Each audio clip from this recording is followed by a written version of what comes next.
Friends, welcome to my YouTube channel. आज हम class 8th maths का टर्म 1 का क्वेश्चन पेपर की आंसर कीज डिस्कस करने जा रहे हैं। तो अगर क्वेश्चन पेपर की डिफिकल्टी लेवल की बात करें तो पेपर आसान था। तो आंसर कीज डिस्कस करते हैं। सबसे पहला क्वेश्चन है हमारे पास, if A plus B plus C if a by b plus c by d is equal to 0 then c by d is dash of a by b। अगर इन दोनों को ऐड करने पे 0 आता है तो c by d जो है वो a by b का क्या है, तो वो एडिटिव इनवर्स होगा। ऑप्शन ए जो है वो इसका करेक्ट ऑप्शन है, एडिटिव इनवर्स। सेकंड क्वेश्चन है, विच of the following statement is not true for the rational number. हमें बताना है कि कौन सी स्टेटमेंट ट्रू नहीं है रैशनल नंबर्स के लिए। तो इसका ऑप्शन सी जो है वो राइट होगा। a minus B is not equal to B minus A होता है, तो इसका ऑप्शन सी जो है वो राइट ऑप्शन होगा। क्वेश्चन नंबर 42 के लिए ऑप्शन सी जो है वो राइट था। 43, विच of the following later on the given number line represents the 5/3। हमें बताना है कि कौन सा नंबर 5/3 को रिप्रेजेंट कर रहा है, तो वो एच रिप्रेजेंट कर रहा है। ऑप्शन नंबर डी जो होगा वो इसका करेक्ट ऑप्शन होगा। क्वेश्चन नंबर 44, 5/7 प्लस ब्रैकेट में 5/14 मल्टीप्लाइड बाय 6/21। तो पहले हमें ब्रैकेट सॉल्व करनी है। 5/14 मल्टीप्लाइड बाय 6/21, तो 3 2 जा 6, 3 7 जा 21, 3 2 7 जा 14। तो ये आ जाएगा हमारे पास 5/7 इंटू 7 49। अब हमें 5/7 में ऐड करना है 5/49, तो इसको ऐड करेंगे तो हमारे पास ऑप्शन नंबर डी जो है वो इसका करेक्ट ऑप्शन आएगा, 40/49। Question number 45, how many maximum number of 90 degree angles are possible in a quadrilateral. पूछ रहे हैं कि कितने मैक्सिमम 90 डिग्री के एंगल हो सकते हैं किसी क्वाड्रिलेटरल के अंदर, तो वो 4 हो सकते हैं। ऑप्शन नंबर डी जो होगा वो इसका करेक्ट आंसर होगा। Question number 46, the sum of the measure of exterior angle of a quadrilateral. Exterior angles का सम कितना होता है, वो 360 डिग्री होता है। क्वेश्चन नंबर 46, ऑप्शन बी जो है वो राइट ऑप्शन था इसका। How many sides does a regular polygon have if the measure of N exterior angle is 24। हमें साइड्स बतानी है, तो इसको 360 को डिवाइड करना था 24 के साथ, तो हमारा आंसर आ जाता 15। तो ऑप्शन नंबर ए जो है वो इसका करेक्ट ऑप्शन है। क्वेश्चन नंबर 47 के लिए ऑप्शन ए जो है वो करेक्ट आंसर था। Question number 48, the adjacent angle of a parallelogram are supplementary. तो ऑप्शन ए जो है वो इसका करेक्ट आंसर होगा। Question number 49, a parallelogram each of whose angles measures 90 degree. एक ऐसा पैरेललोग्राम जिसके सभी एंगल्स 90 डिग्री के होते हैं, तो वो रेक्टेंगल भी हो सकता है और स्क्वायर भी हो सकता है। यहाँ पे रेक्टेंगल ऑप्शन में दिया है, तो ऑप्शन नंबर ए जो होगा वो इसका करेक्ट ऑप्शन होगा। क्वेश्चन नंबर 49 आंसर ए था। How many natural numbers are lies between n square and n+1। Question number 51, which of the following number will have 4 at its unit place. हमें बताना है कि कौन सा नंबर जो होगा जिसकी यूनिट प्लेस पे 4 आएगा। तो इसकी यूनिट प्लेस पे 6 आ जाएगा, इसकी यूनिट प्लेस पे 9 आएगा, इसकी यूनिट प्लेस पे 5 आएगा। तो ऑप्शन नंबर बी जो होगा वो इसका करेक्ट होगा। 62 का जब स्क्वायर करेंगे तो 2 2 का स्क्वायर 4, तो 4 इसकी यूनिट प्लेस पे आएगा। तो 51 के लिए ऑप्शन बी जो है वो राइट ऑप्शन था। Question number 52, the square of the which of the following number is an even. किसका स्क्वायर जो होगा वो इवन होगा। 1 का स्क्वायर करेंगे तो 1 ही आएगा जो कि ओड है। 4 का स्क्वायर करेंगे तो 16 आएगा, 6 आएगा जो कि एक इवन नंबर होता है। तो इसका ऑप्शन बी जो होगा वो करेक्ट ऑप्शन होगा। क्वेश्चन नंबर 52 के लिए ऑप्शन नंबर बी जो है वो राइट ऑप्शन है। Question number 53, which of the following is not a Pythagorean triplet. हमें बताना है इनमें से कौन सा पाइथागोरियन ट्रिपलेट नहीं है। तो ऑप्शन नंबर डी इसका राइट ऑप्शन होगा। 2 3 4 जो है वो कोई भी ट्रिपलेट नहीं होते हैं। उसके बाद 2025 plants are planted in a garden in such a way that the each row contains as many as plants as the number of rows. Find the number of rows means कि हमें इसका square root निकालना था। 2025 का square root निकालना था, तो ये हमारे पास आता। तो जो 2025 का जो स्क्वायर रूट होता है वो 45 होता है। 54 के लिए ऑप्शन नंबर ए जो है वो करेक्ट आंसर था। Which of what is the digit at the unit place of the cube of 243 का जब हम क्यूब करेंगे तो उसके यूनिट प्लेस पे क्या आएगा, तो 3 इंटू 3, 3 जा 9, 9 3 जा 27, मीन्स की यूनिट प्लेस पे क्या आना था 7। तो ऑप्शन नंबर सी जो होगा वो इसका करेक्ट ऑप्शन होगा। 55 के लिए ऑप्शन नंबर सी जो है वो राइट वन है। विच of the following does not represent a factor of perfect cube, इसमें से कौन सा परफेक्ट क्यूब का फैक्टर नहीं है, तो ऑप्शन नंबर सी इसका राइट ऑप्शन होगा। इसमें 3 बार 5 है, 3 बार 5 है, एक 5 जो है वो एक्स्ट्रा है, जिसके कारण ये क्यूब को रिप्रेजेंट नहीं करेगा।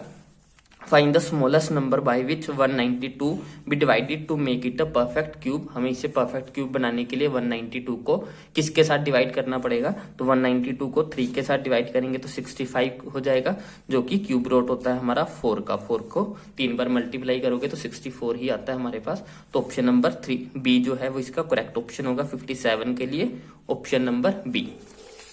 Question number 58, how many perfect cubes are lie in the number from 1 to 1000, 1 to 1000 के बीच में कितने परफेक्ट क्यूब आते हैं, 10 परफेक्ट क्यूब आते हैं 1 से 1000 के बीच में हमें। उसके बाद नेक्स्ट क्वेश्चन है 0.645 into 0.645 plus 2 into 0.645 into 0.355 plus 0.355 into 0.355, means की ये बेसिकली हमारे पास है a का square plus 2ab plus b का स्क्वायर इज इक्वल टू किसके होना था, a प्लस b का होल स्क्वायर। इन दोनों को ऐड करना था, a की वैल्यू कितनी है 0.645 और b की वैल्यू कितनी है 0.355, इनको ऐड करेंगे हम तो हमारे पास 1 आ जाएगा, 1 का स्क्वायर तो 1 ही होता है, तो ऑप्शन ए जो होगा वो इसका करेक्ट ऑप्शन होगा। क्वेश्चन नंबर 52 के लिए आंसर जो होगा वो ए होगा। उसके बाद a प्लस बी का whole square plus a minus B का whole square is equal to, ये ऑप्शन नंबर बी होगा इसका आंसर। क्वेश्चन नंबर 60 के लिए option B 2a square plus 2b का square. Question number 61, find the value of this. हमें a square minus B square is equal to होता है a plus B into A minus B, A plus B करेंगे, इन दोनों को add करेंगे तो हमारे पास आ जाएगा 100, इन दोनों को माइनस करेंगे तो 2 आ जाएगा, 2 को 100 से मल्टीप्लाई करेंगे तो 200 आएगा, तो इसका ऑप्शन ए जो होगा वो राइट ऑप्शन होगा। 61 के लिए ऑप्शन ए जो है वो राइट ऑप्शन है। फैक्टराइज करना है इनको, तो ये A square minus B square का formula is equal to A plus B A minus B, means की 7p प्लस 6 7p माइनस 6 जो होगा वो इसका करेक्ट ऑप्शन होगा, ऑप्शन ए। 62 के लिए ऑप्शन ए जो है वो राइट ऑप्शन था।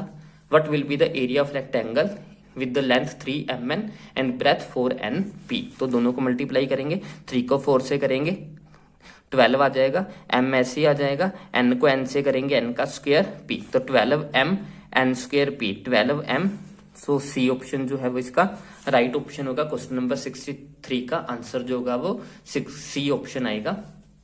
उसके बाद है what is the value of 2 की पावर -1/3, तो ये हो जाएगा 2 की पावर क्यूब मीन्स की 1/8, तो ऑप्शन नंबर ए जो होगा वो इसका करेक्ट ऑप्शन होगा। क्वेश्चन नंबर 64 के लिए ऑप्शन ए जो है वो करेक्ट है। क्वेश्चन नंबर 65, बाहर पावर 0 है तो अंदर कुछ भी आए तो किसी भी नंबर की अगर हम 0 पावर करते हैं तो वो हमेशा 1 के बराबर होता है, तो ऑप्शन नंबर बी जो होगा वो इसका करेक्ट ऑप्शन होगा। क्वेश्चन नंबर 65 ऑप्शन बी जो है वो राइट ऑप्शन है। इन दोनों को इसको सोल्व करेंगे, बेस सभी के सेम है तो बीच में मल्टीप्लाई का साइन है तो पावर्स ऐड हो जाएंगी, प्लस माइनस माइनस, 6 में से 5 माइनस करेंगे 1 आएगा, 2 में 1 ऐड करेंगे तो 3 आएगा, मीन्स की 3 की पावर 3 की क्यूब करेंगे तो हमारे पास आएगा 27, तो ऑप्शन नंबर ए जो है वो इसका करेक्ट ऑप्शन होगा। फाइंड द वैल्यू ऑफ 5 की पावर m डिवाइडेड बाय 5 की पावर -3 इज इक्वल टू 5 की पावर 5, तो ये क्या होना चाहिए, m की वैल्यू 2 होनी चाहिए, तो ऑप्शन बी जो है वो इसका करेक्ट ऑप्शन होगा। a की पावर 100 डिवाइडेड बाय a की पावर 2, तो 100 में से 2 माइनस करेंगे तो हमारे पास आ जाएगा 98, तो ऑप्शन सी जो है वो इसका करेक्ट ऑप्शन होगा। Question number 69, the standard form of this, हमें इसकी स्टैंडर्ड फॉर्म लिखनी है, तो ये क्या हो जाएगी 1 2 3 4 5, तो 3.5 इंटू 10 की पावर -5 जो है वो इसका करेक्ट ऑप्शन होगा। Question number 70, if 21y5 is a multiple of 9 where y is a digit, then what is the value of y, हमें y की वैल्यू फाइंड आउट करनी है, तो y की वैल्यू 1 होगी, ये कल वाले सैंपल पेपर में से ही क्वेश्चन है, तो इसका ऑप्शन बी जो है वो राइट ऑप्शन होगा। 70 का जो ऑप्शन होगा वो बी ऑप्शन होगा 1। If a number is divisible by any number m then it will also be divisible by its dash. इस तो इसका ऑप्शन होगा ऑप्शन नंबर ए जो है वो इसका करेक्ट ऑप्शन होगा। अगर कोई नंबर m से मल्टीपल है तो वो उसके सभी फैक्टर से भी, कोई नंबर जो है वो m से डिविजिबल है तो वो उसके सभी फैक्टर से भी जो है वो डिविजिबल होगा। तो 71 के लिए ऑप्शन ए जो है वो करेक्ट ऑप्शन होगा। Question number 72, if the division n divided by 5 leaves a remainder of 3 then what might be the value of n की वैल्यू क्या हो सकती है अगर हम जब n को 5 से डिवाइड करते हैं तो रिमाइंडर 3 होता है। तो ऑप्शन की हेल्प ले लेते हैं। 23 को अगर हम 5 से डिवाइड करेंगे तो हमारे पास क्या आएगा, 23 को 5 से डिवाइड करेंगे तो 5 4 जा 20, तो रिमाइंडर में 3 बच गया। तो ऑप्शन नंबर ए ही है जो इसका करेक्ट ऑप्शन होगा। 23 को अगर हम 5 से डिवाइड करते हैं तो 3 जो है वो रिमाइंडर बचता है। उसके बाद 73, तो क्वेश्चन नंबर 73 के लिए ऑप्शन नंबर ए जो होगा वो करेक्ट ऑप्शन होगा। इसमें से कॉमन निकालना था, फिर कॉमन निकाल के वो कट हो जाता, क्यू की पावर क्यूब माइनस पी की का पावर क्यूब जो है वो इसका राइट ऑप्शन होगा। 71 के लिए ऑप्शन नंबर ए जो है वो करेक्ट है। Find the common factor of 14 P Q and 28 P square Q square. तो इसका जो कॉमन फैक्टर होगा वो हमारा होगा 14 P Q. Option number A जो है वो इसका करेक्ट ऑप्शन होगा। क्वेश्चन नंबर 74, ऑप्शन ए जो है वो राइट होगा। Identity A square minus B square is equal to A square minus B square is equal to होता है हमारे पास a plus B, a minus B. तो 75 के लिए ऑप्शन नंबर सी जो है वो करेक्ट ऑप्शन होगा। 75 के लिए सी ऑप्शन सही आंसर था। Factorise 7a square plus 14a, इसको फैक्टराइज करेंगे तो आ जाएगा 7a इंटू a प्लस 2। तो ऑप्शन नंबर ए जो होगा वो इसका करेक्ट ऑप्शन होगा। क्वेश्चन नंबर 76, ऑप्शन ए जो है वो राइट ऑप्शन था। Convert 2/5 into percentage.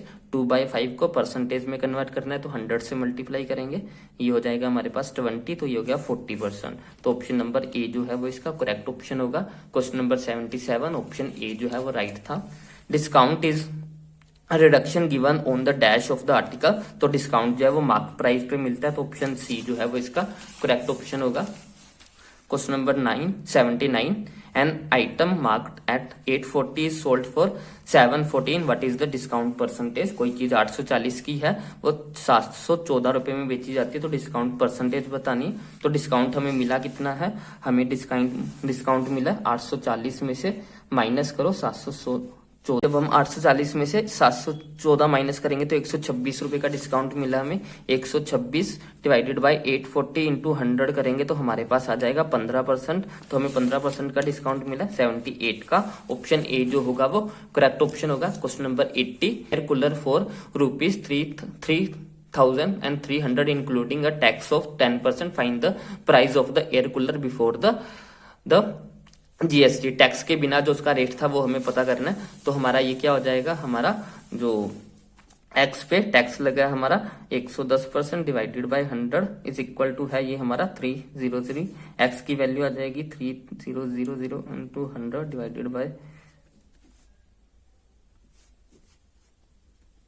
तो 3000 रुपए जो है वो इसका आर्टिकल का प्राइस रहा होगा। तो ऑप्शन ए जो होगा वो इसका करेक्ट ऑप्शन होगा। 3000 रुपए जो है वो आर्टिकल का प्राइस था।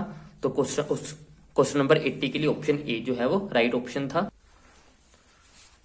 तो हमारे सभी क्वेश्चंस कंप्लीट होते हैं। आई होप आपने अच्छे से मैच किए होंगे और आपने अच्छा स्कोर भी किया होगा। तो कमेंट में जरूर बताइए कि आपने कितना स्कोर किया। तो आज के लिए बस इतना ही। Bye bye, take care.